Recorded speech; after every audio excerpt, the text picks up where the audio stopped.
नमस्कार। बिहार की मिट्टी से लेकर देश की अदालतों तक और समंदर की लहरों से लेकर आपके किचन के चूल्हे तक आज की हर बड़ी हलचल लेकर हम हाजिर हैं डेली न्यूज बिहार पर। अगले 10 मिनट में हम आपको उन खबरों से रूबरू कराएंगे जो आपकी संपत्ति, आपकी सुरक्षा और आपकी जेब पर सीधा असर डालती है। तो चलिए शुरू करते हैं आज का विशेष बुलेटिन, बिहार की टॉप 10 खबरें।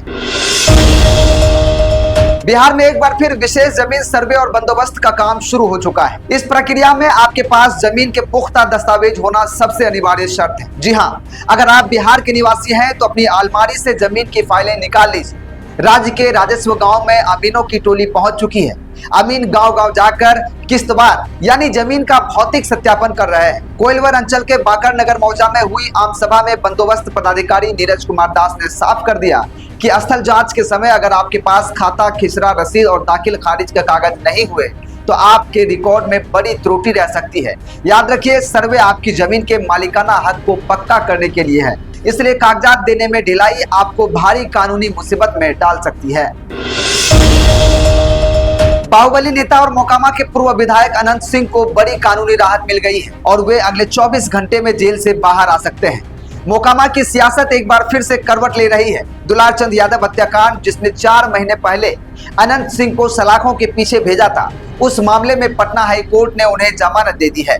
जैसे ही ये खबर उनके पैतृक गांव नदवा पहुंची, वहां का माहौल बदल गया। समर्थकों ने मार्च के महीने में ही दिवाली मना डाली, जमकर आतिशबाजी हुई और मिठाइयां भी बांटी गई। ग्रामीणों का कहना है कि विधायक जी की वापसी उनके लिए किसी उत्सव से कम नहीं है। अब सबकी निगाहें इस बात पर टिकी है कि जेल से बाहर आने के बाद अनंत सिंह बिहार की राजनीति की बिसात पर कौन सी चाल चलने वाले हैं। बिहार का किसान इस वक्त उत्पादन के बोझ तले दबा हुआ है। रिकॉर्ड पैदावार के बावजूद बाजार में सही कीमत न मिलने से किसान दाने दाने को मोहताज है। आलू उगाने वाले किसानों के लिए ये साल किसी बुरे सपने जैसा साबित हो रहा है। किसानों का कहना है कि 1 क्विंटल आलू तैयार करने में बीज, खाद, सिंचाई और मजदूरी मिलाकर करीब 1200 रुपये खर्च होते हैं, लेकिन जब वो इसे बाजार ले जाकर बेचते हैं तो उन्हें महज 400 का भाव मिलता है, यानी हर क्विंटल पर 800 का सीधा घाटा। सोने पर सुहागा वाली बात यह कि कोल्ड स्टोरेज का किराया और गाड़ी भाड़ा अलग से देना पड़ रहा है। किसान अब सरकार से गुहार लगा रहे हैं कि या तो एमएसपी यानी न्यूनतम समर्थन मूल्य लागू किया जाए या भंडारण पर सब्सिडी दी जाए, वरना कर्ज के दलदल में डूबना तय है।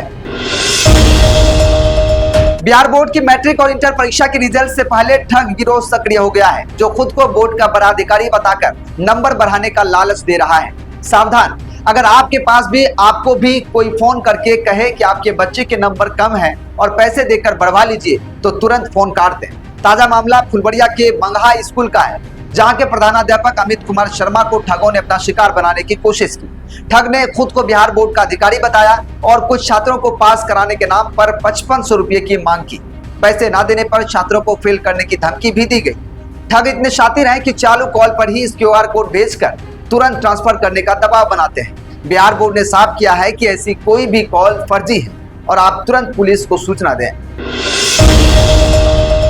त्योहार के दौरान शांति व्यवस्था बनाए रखने के लिए भोजपुर जिला प्रशासन ने अभूतपूर्व सुरक्षा इंतजाम किए हैं और सभी सरकारी कर्मियों की छुट्टियां कैंसिल कर दी है। आगामी ईद पर्व को लेकर भोजपुर जिला प्रशासन एक्शन मोड में है। डीएम तनय सुल्तानिया और एसपी राज ने स्पष्ट आदेश जारी किया है कि जिले में परिंदा भी पर नहीं मार सकेगा।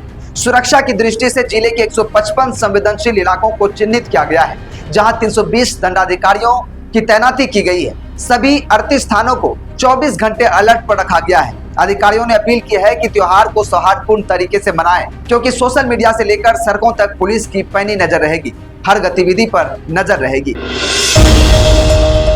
कैलेंडर नहीं, नोटिफिकेशन चाहिए। चौथे चरण के शिक्षक अभ्यर्थी का पटना में प्रदर्शन। दोस्तों बता दें, चौथे चरण की शिक्षक भर्ती के लिए नोटिफिकेशन जारी करने की मांग को लेकर बुधवार 18 मार्च को पटना में प्रदर्शन किया गया। शिक्षक अभ्यर्थियों ने अपने आंदोलन को पटना कॉलेज से शुरू किया, पैदल ही गांधी मैदान स्थित जेपी गोलंबर तक पहुंचे। अभ्यर्थियों को लोक भवन यानी राजभवन तक जाना था, लेकिन पुलिस ने जेपी गोलंबर के पास बैरिकेडिंग कर रोक दिया गया।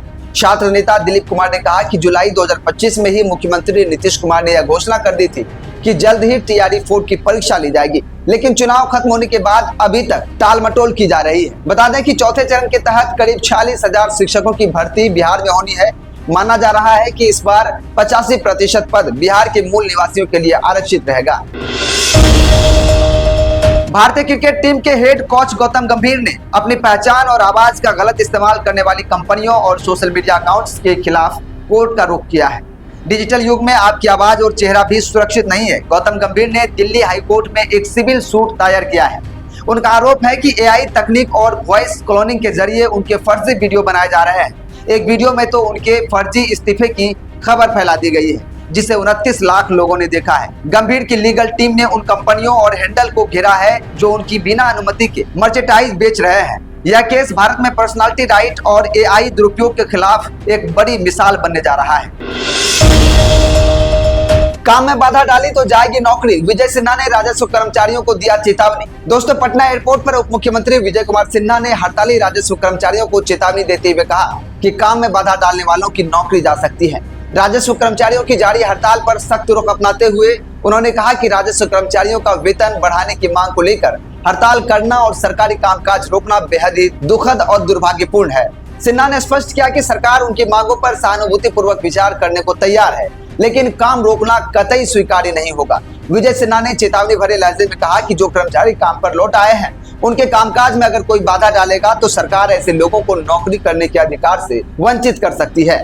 उन्होंने कहा कि 40 लाख परिमार्जन और 6 लाख दाखिल खारिज के मामलों का निपटारा सरकार की प्राथमिकता और इसमें अड़चन डालने वालों को बख्शा नहीं जाएगा। सरकार नियम के विरुद्ध किसी भी अराजकता को बर्दाश्त नहीं करेंगे। मिडिल ईस्ट में तनाव जारी के कारण भारत के 6 बड़े एलपीजी और एलएनजी जहाज स्ट्रेट ऑफ हॉर्मुज में फंस गए हैं, जिससे घरेलू गैस की किल्लत की आशंका गहरा गई है। रसोई गैस को लेकर एक चिंताजनक खबर आ रही है। वेसल ट्रैकिंग डेटा के मुताबिक भारत के 6 महत्वपूर्ण जहाज, जिनमें करीब 3.38 लाख मीट्रिक टन गैस लदी है, अंतर्राष्ट्रीय तनाव के कारण फंसे हुए हैं। ये भारत के कुल मासिक जरूरत का लगभग 20% हिस्सा है।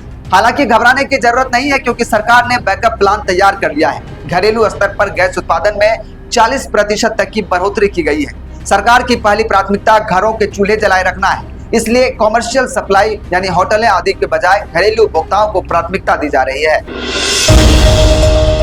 अगले 24 घंटे में बिहार का मौसम में बड़ा बदलाव आने वाला है। उत्तर और दक्षिण बिहार के तापमान में भारी अंतर देखा जाएगा। बिहार का मिजाज आज से पूरी तरह बदलने वाला है। उत्तर बिहार के जिलों जैसे सीतामढ़ी, मधुबनी और सुपौल में घने बादल छाए रहेंगे और कई जगहों पर गरज चमक के साथ बारिश और बिजली गिरने की भी संभावना है। वहीं राजधानी पटना और गया में धूप छांव का खेल चलेगा, जिससे उमस बढ़ सकती है। लेकिन सबसे ज्यादा परेशानी दक्षिण बिहार के औरंगाबाद और रोहतास में होगी, जहां पारा 34 डिग्री सेल्सियस के पार जा सकता है। यानी उत्तर बिहार में छाता साथ रखिए और दक्षिण बिहार में पानी की बोतल। तो ये थी आज की वो खबरें जिन पर आपकी नजर होना बेहद जरूरी था। हम कल फिर हाजिर होंगे आपके सरोकार से जुड़ी नई जानकारियों के साथ। तब तक अपना और अपनों का ख्याल रखिए। देखते रहिए आपका अपना news channel daily news Bihar. नमस्कार।